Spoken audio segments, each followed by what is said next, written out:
A tense wait for people in the Democratic Republic of Congo as votes are counted following Sunday's presidential election.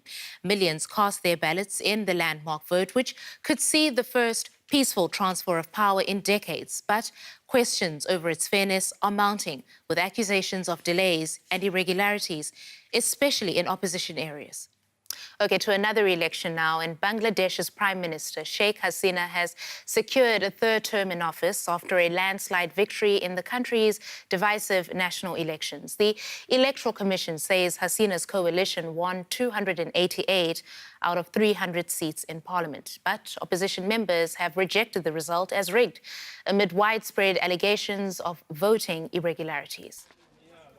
Now to some of the other stories making news around the world. Iraq's prime minister has hinted Iraqi forces will play a bigger role fighting so-called Islamic State militants in Syria after US troops withdraw.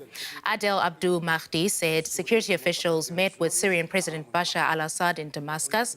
On Sunday, Assad authorized Iraqi forces to attack IS in Syria without waiting for permission. A Tokyo court is extending former Nissan chairman Carlos Ghosn's pre-trial detention for a further 10 days due to the latest allegations of financial misconduct made against him. Ghosn has been detained in Japan since November on allegations of falsifying financial reports.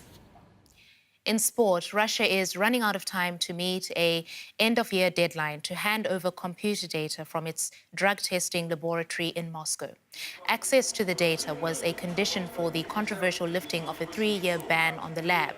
That followed the alleged state-sponsored doping scandal in Russian sport. Earlier this month, officials from WADA, that's the World Anti-Doping Agency, were denied access to the data. Russia risks another ban if it doesn't comply with the condition. Germany's Chancellor Angela Merkel has delivered her traditional New Year's message, bringing to an end one of the toughest years of her political career.